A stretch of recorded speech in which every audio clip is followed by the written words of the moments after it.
What's going on YouTube, Astria TV, Truth Exposed. Today we're going to be talking about the time that I met reptilians, my UFO experience, and my time in the New Age. Let's get into it.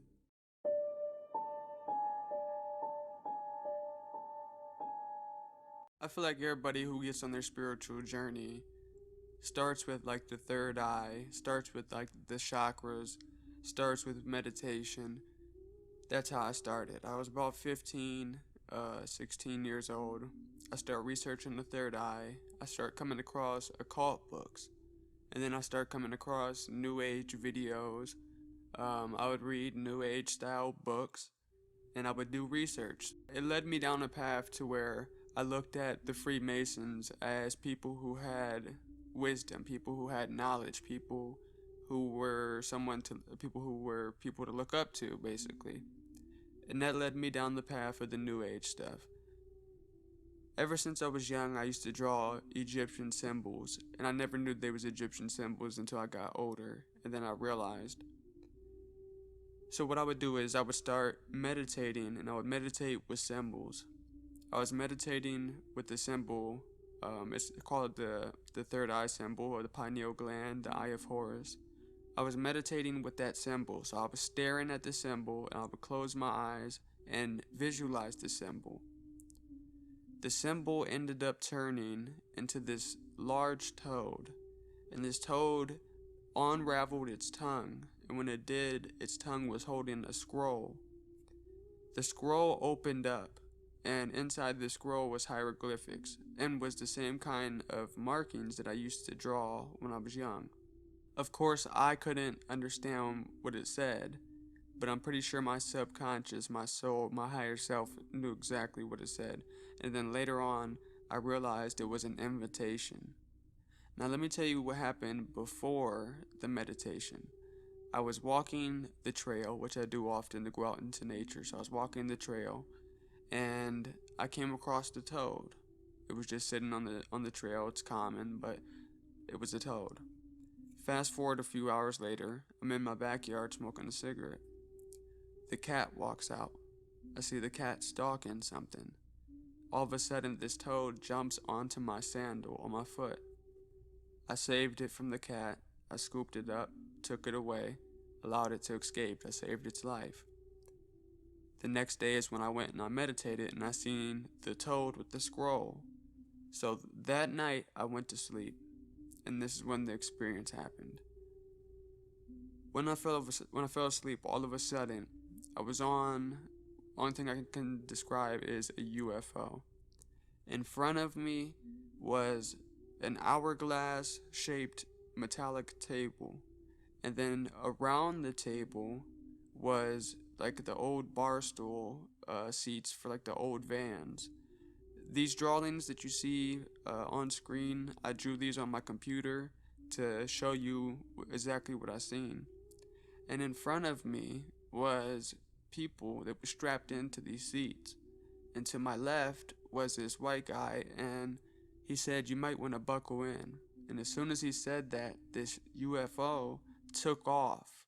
But it took off at such a strange angle. It like shot to the right and then went at like a 90-degree arc.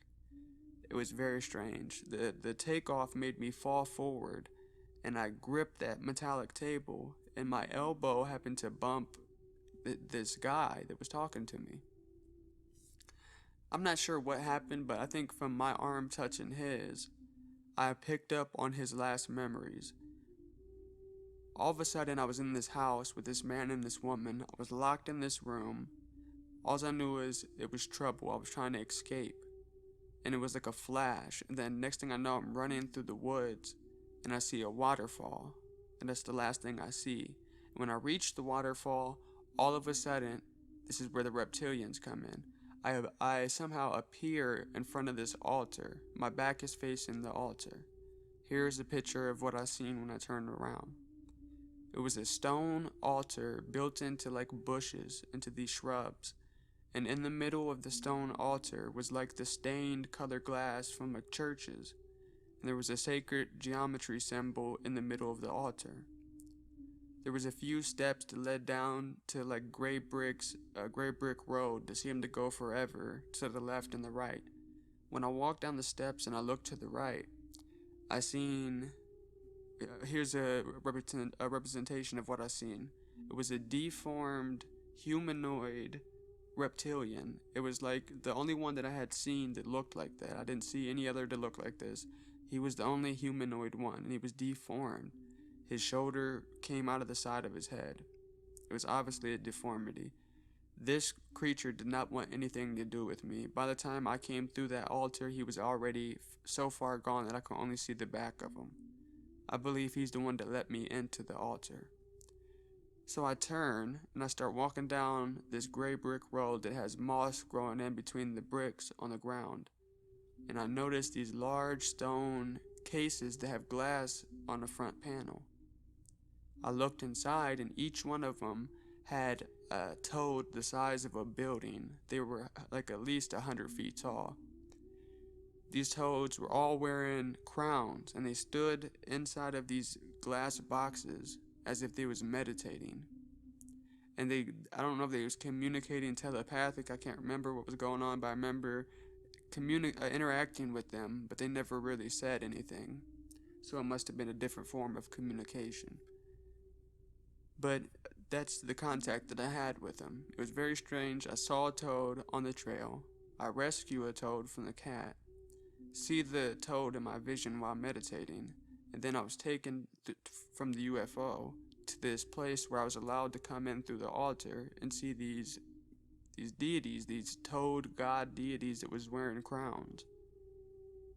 I hope the drawings, even though they're not that good, I hope that they gave you a representation of it.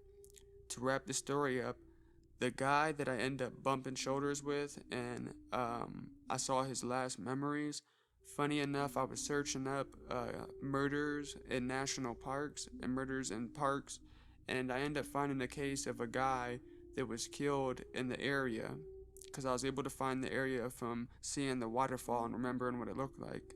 And when I searched up national parks, I happened to come across that very same waterfall in a photograph. I clicked on it, found the name of it, and then I searched murders with that, and then I found the man that was in the dream. So the murder, the last moments that he showed me was 100% accurate because a man and a woman had killed him. So it all tied together and it was very strange. Eventually I ended up getting out of the new age and couldn't be happier about it. Thank you for watching.